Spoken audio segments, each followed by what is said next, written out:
Hello, y'all. Today is Monday, February 28th, 2022 at 12:25 a.m. in the morning. I'm about to go to bed. It's like I've been blogging. I made two blogs and I was blogging all afternoon and all night. And I just got done a short story. So, um, the short story is a fictionalized, you know, a fictionalized story about, yeah. So I'm not gonna explain because an online perp attacked me for kind of trying to describe the story in the video. So I'll just let y'all watch. I just let y'all read the description box and look at my short story called Where's My Refund? You know, it's tax time. So, it was like a short story. That's like last year when I wrote the fiction story, the short story called Stimuloso Checking. And it was a short story about people, these two brothers who received the stimulus check, and they were trying to make a bet on how to spend it and stuff. So so it's like I guess I don't think that I did that much of a bad job with this short story right here. The past few short stories, I think they've been kind of crappy, but I guess that's just me being overly critical about myself because um I kept forgetting to say that early, like Saturday morning, there was like a website that used one of my short stories, one of my blogs, one of my short stories. I think it was the short story Closer Than a Sister. That short story was used on their website, and I felt honored. I guess it was, a fiction short story illustrating, you know, a friend standing up to a bully. A friend being there, you know, say for example, if a friend is there for you and by your side despite you being bullied by the rest of society, so I was surprised that my blog post was selected, on a website and stuff like that. So I know the perps really hate that. They don't want me with any success or accomplishments and stuff like that. But it looks like as if nobody on YouTube, I don't think that they like that story though. Closer Than a Sister. And I'm pretty sure the online perps thumbed it down, but I won't see it because it's not one of the shorts videos.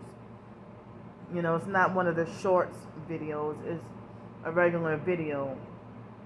But I still think that the videos and the algorithms are being affected. So the short story,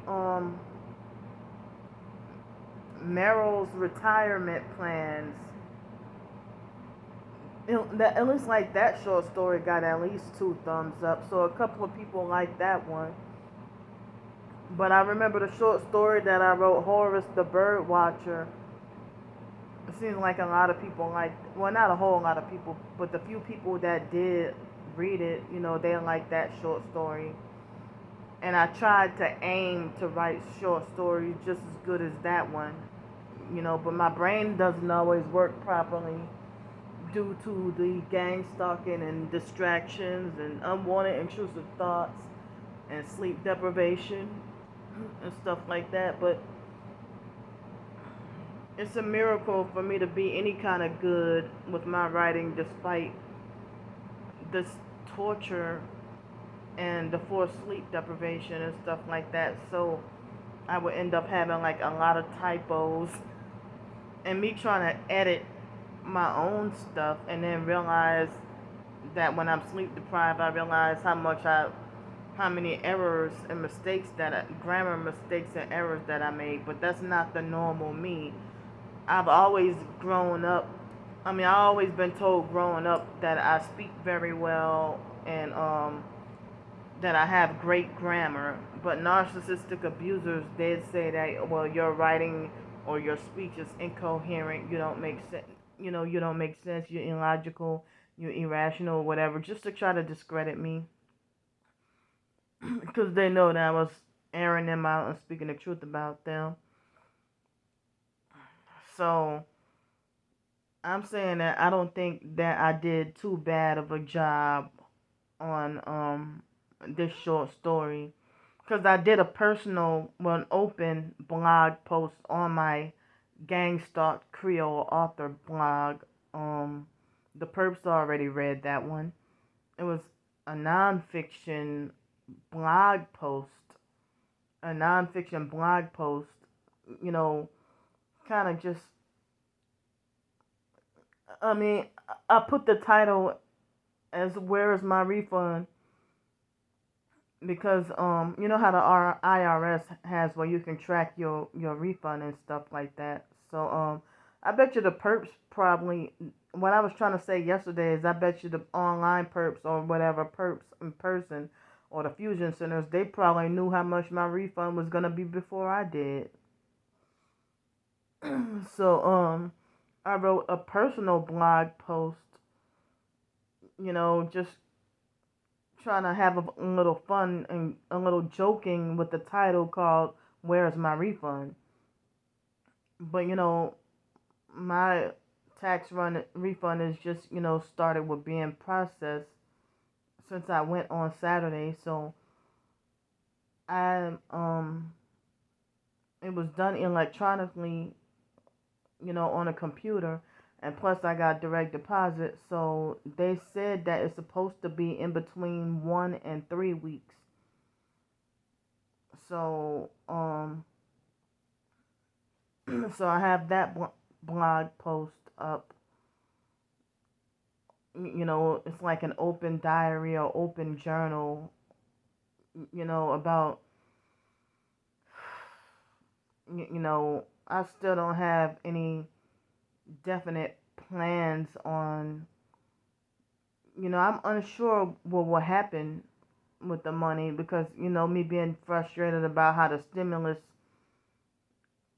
checks, I didn't get to spend them the way I wanted to, and I didn't get to things, nothing at all went as planned, and I was disappointed and frustrated. And so the online perps were making false rumors, lies, and smear campaigns, in which I explained in that blog post and stuff. So today, well, no, yesterday, because it's now a new day, so I did an online blog entry about, how everybody has more rights than I do. And I did, a couple of YouTube videos about that. And then I did the blog post called "Where's My Refund?" And then I did a short fiction story in which I'm going to put in the description box with the same title, "Where's My Refund?" A fictionalized spin on that. And the outcome of it reminded me kind of the short story that I wrote called "The New Year's Resolution." So, if y'all are interested in reading it, I'm going to post, I don't know if I'll post the actual story or if I'll just post the link in the description box. So,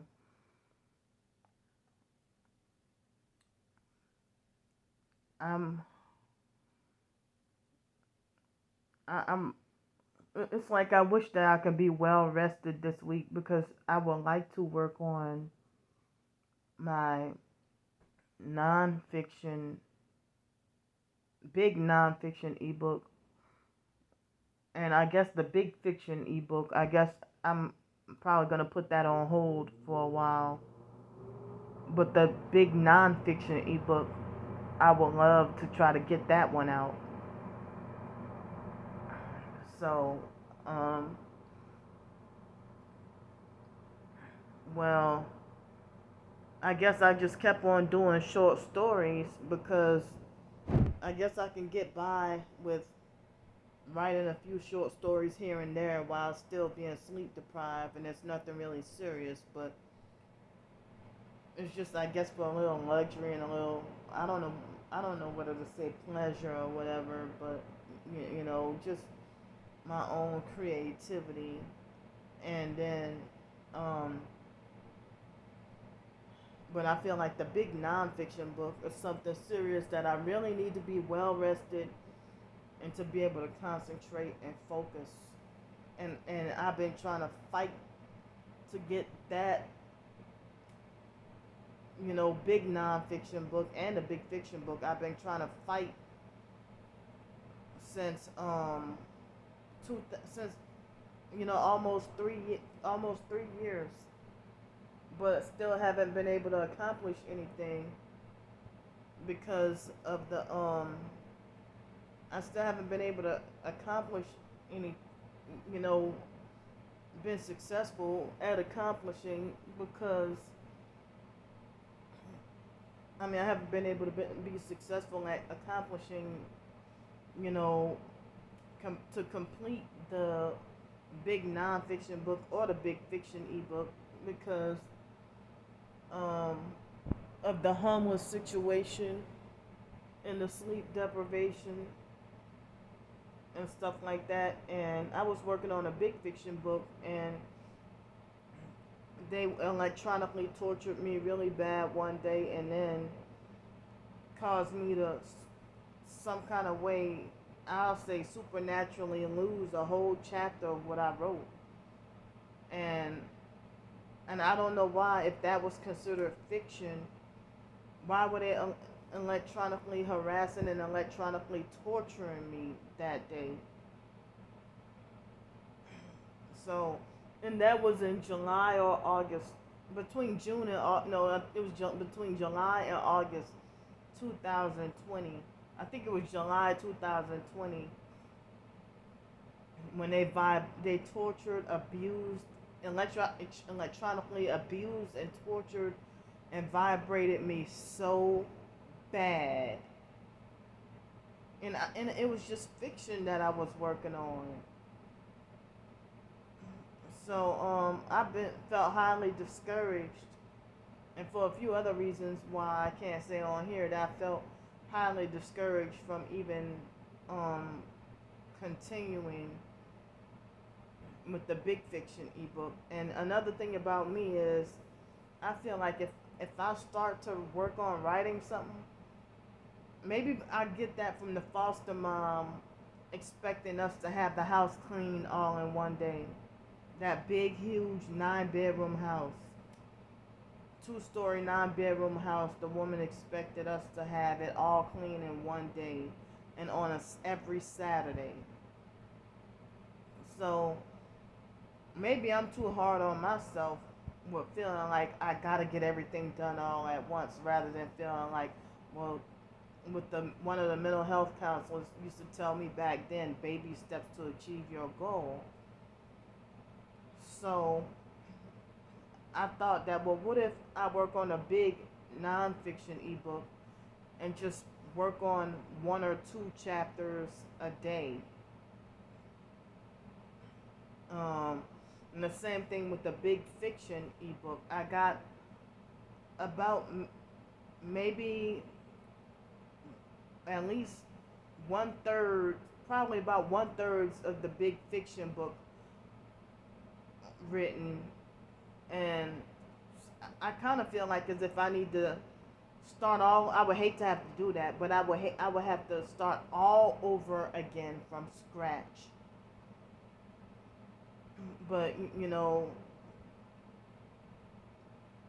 me being in a hotel or a motel room, I could get my short stories and writings and everything more. I mean, I can get it accomplished more and better than when I'm on the streets. See, when I'm on the streets, I'm harassed even more, stalked, followed, and harassed even more. And when I'm on the streets, and then I can never rest, and there's always all these distractions. I can never be at peace, have no privacy, no place to really use the bathroom, especially at night. So, and I always gotta be hyper vigilant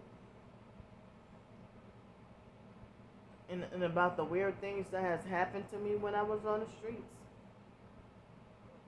So, me having my stuff stolen or me being assaulted, beat up, and men and women acting like as if they want to monitor and watch me while I pee outside when I try to go find a hiding spot, and I can never hide anywhere because then they with the remote. I was told that it was the remote neural monitoring is the reason why they're there. Like if I'm sleeping on the streets and then I wake up and I have to go pee and go to that potty spot, and then a gang stalking vehicle is over there already.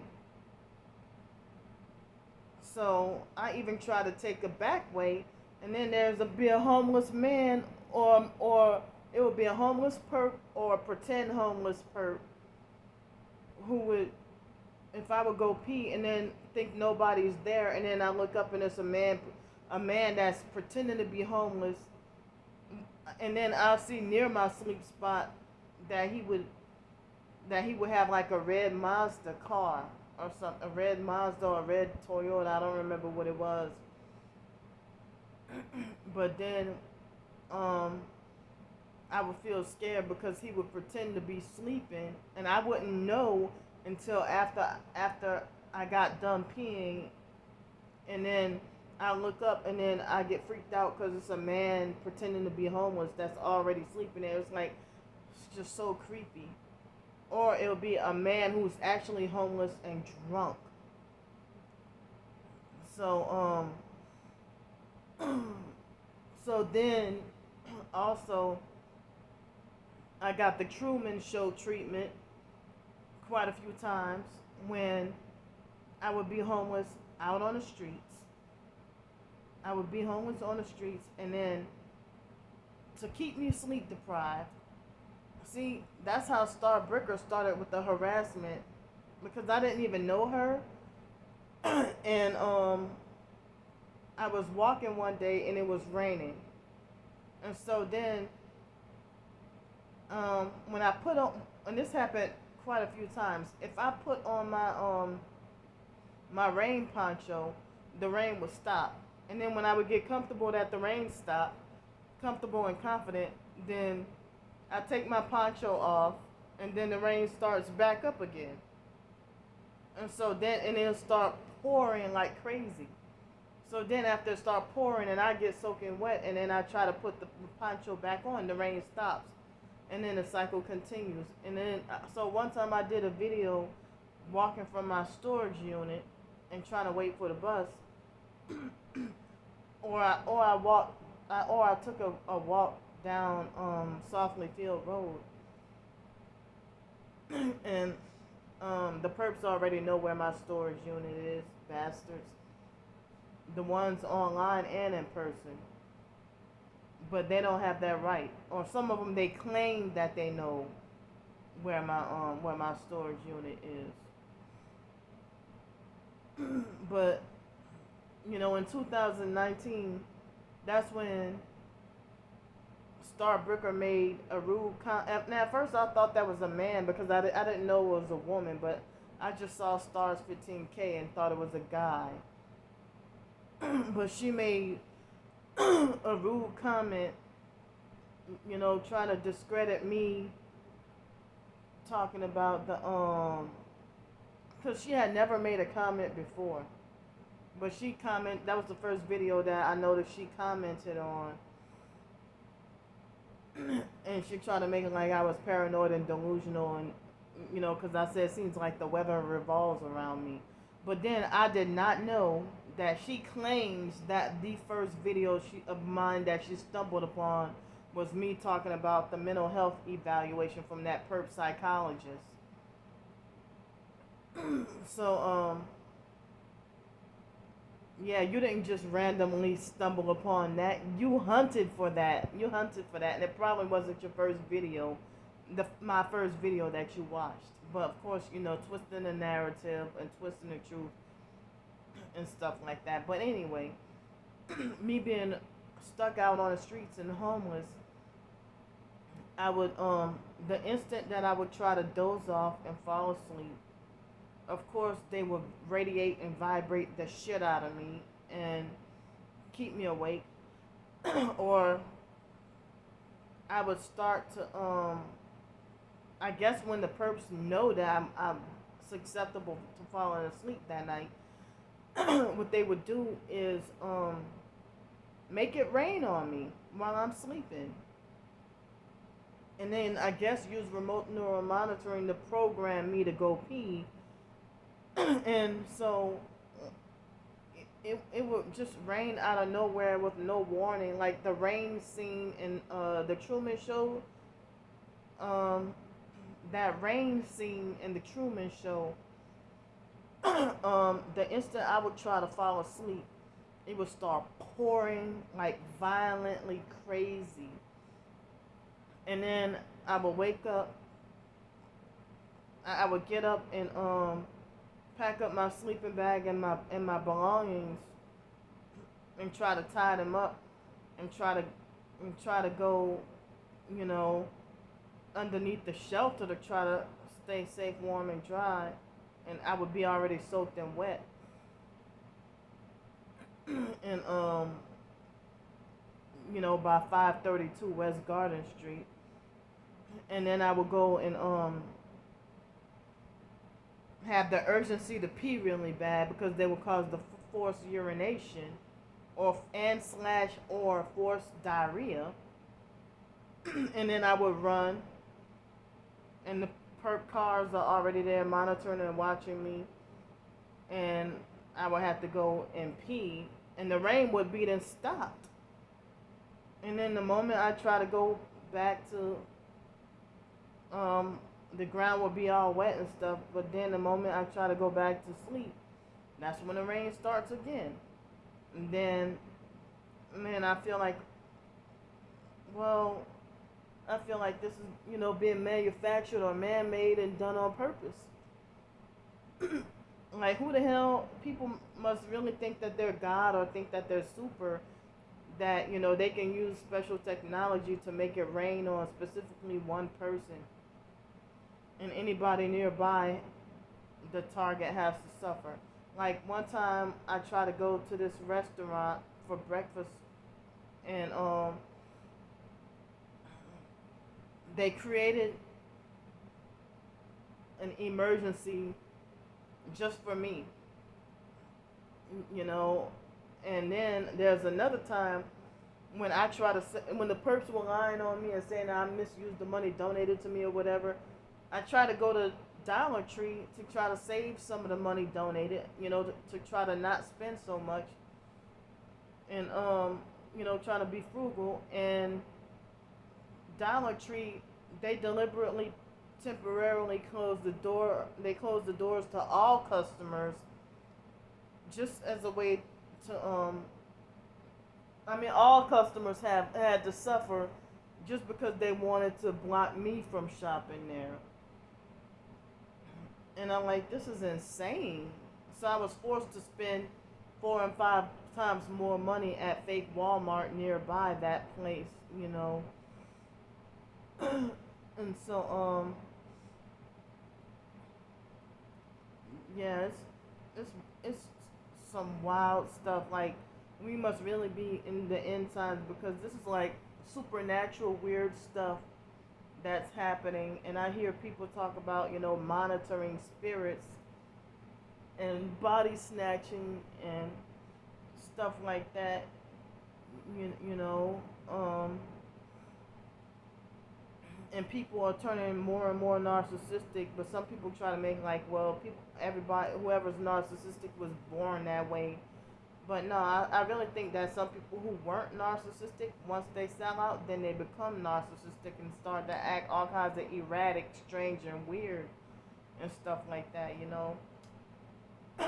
So, again, be on the lookout for the description box and tell me if you like the short story, you know.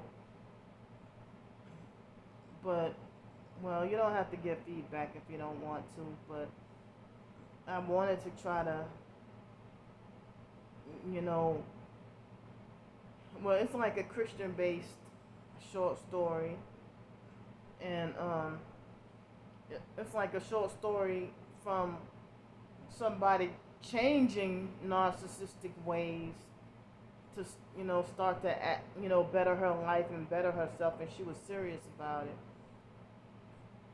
So I'm about to go try to go to sleep and look in the description box, and this ain't probably gonna upload for like another 5 or 6 hours or so. I don't know how long it's gonna take, but thanks for listening to me, and thanks for reading the short story. Thanks for any support. I love y'all, and I'll see y'all later.